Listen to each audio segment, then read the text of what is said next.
Paris Olympics 2024 26 जुलाई 2024 से 11 अगस्त 2024 तक चलने वाला टूर्नामेंट। 26 जुलाई से ही इंडियन फैंस इस टूर्नामेंट को खूब एंजॉय कर रहे हैं। शूटर्स ने मेडल लाकर फैंस की खुशी में चार चांद लगा दिए। उन्होंने मेडल टैली की शुरुआत की और ऐसे ही सफर आगे बढ़ता रहा। फैंस को लगा कि अब ऐसी जबरदस्त शुरुआत हुई है तो अंत भी अच्छा ही होगा, हम और मेडल जीतेंगे, बिल्कुल जीतेंगे। लेकिन 1 अगस्त 2024 को इस सफर पर छोटा सा ब्रेक लग गया। मेडल के 3 बड़े दावेदार ओलंपिक्स से बाहर हो गए।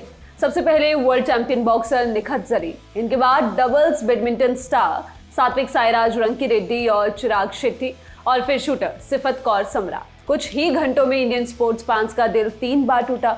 ये सब कैसे हुआ, चलिए बताते हैं। निखत जरीन 2 बार की वर्ल्ड चैंपियन बॉक्सर अपने पहले ओलंपिक्स में उतरी थी। फैंस को उम्मीद थी कि निखत मेडल के साथ ही घर लौटेंगी, लेकिन वो राउंड ऑफ 16 में ही बाहर हो गई।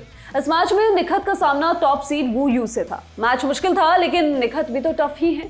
ऐसी उम्मीद के साथ पहला राउंड शुरू हुआ और इधर ही समझ आ गया कि वू क्या है। वू ने निखत के ऊपर लगातार मुक्के बरसाए। निखत के हमलों से खुद को बढ़िया डिफेंड किया और पहला राउंड खत्म होने से ठीक पहले निखत के हेड गियर पर एक और मुक्का जड़ पहला राउंड अपने नाम कर लिया। दूसरे राउंड में निखत ने वापसी की, लेकिन ये वापसी राउंड अपने नाम करने के लिए काफी नहीं थी। वू ने इस राउंड को भी अपने नाम कर लिया।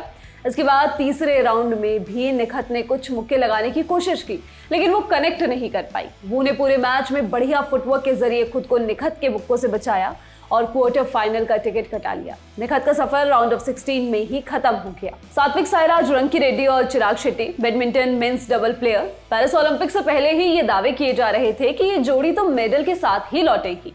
ऐसे दावों को सही साबित करने के लिए लोग इनके पुराने रिकॉर्ड की दुहाई देते थे। इन दोनों ने हर बड़े मैच में इंडिया के लिए बेहतरीन परफॉर्म किया है और इसी साल 2 खिताब भी जीते हैं, जिनमें से एक तो यही हुआ फ्रेंच ओपन था। ग्रुप स्टेज से आगे निकल इन दोनों का सामना प्री क्वार्टर फाइनल में मलेशियन जोड़ी एरन चिया और सोह वुई यीक से हुआ। एरन और सोह बड़े मैच के प्लेयर हैं, तो फैंस पहले से ही डरे बैठे थे। लेकिन बीते 3 एनकाउंटर्स में सात्विक चिराग की जोड़ी ने एरन को और सोह को हराया था। इस मैच की शुरुआत भी ऐसे ही हुई। सात्विक और चिराग ने पहले सेट में खूब स्मैश लगाए, एकदम अग्रेसिव गेम खेला और मलेशियन जोड़ी को कोई मौका ही नहीं दिया। पहला सेट 21-13 से भारतीय जोड़ी ने अपने नाम किया, लेकिन फिर मलेशियन जोड़ी ने वापसी की और इंडियन जोड़ी के पास उसका कोई जवाब नहीं था। दूसरा और तीसरा सेट 21-14 और 21-16 से अपने नाम कर मलेशियन जोड़ी मैच ले उड़ी। Shooter Sifat Kaur Samra 50 metre rifle 3 position event में भारत के लिए मेडल लाने की उम्मीदों में से एक। सिफत के लिए मैच की शुरुआत ही सही नहीं हुई। घुटने के बल शूट करने वाली पहली सीरीज में वो 96 पॉइंट स्कोर कर 28वें पोजीशन पर रही। दूसरी सीरीज में 97 स्कोर कर वो 23वें पोजीशन पर रही। इसके बाद प्रोन यानी कि पेट के बल शूट करने वाले राउंड में भी सिफत पीछे रही। इसकी 2 सीरीज में उन्होंने 99 और 96 स्कोर किया और फिर स्टैंडिंग राउंड में सिफत ने 93 और 94 पॉइंट्स कमा टोटल 575 पॉइंट्स बनाए। इतने पॉइंट्स के साथ सिफत ने 31वें नंबर पर फिनिश किया। इस वीडियो में बस इतना ही। मैं हूं गरिमा। स्पोर्ट्स से जुड़ी खबरों के लिए आप लोग देखते रहिए ललन टॉप स्पोर्ट्स। शुक्रिया।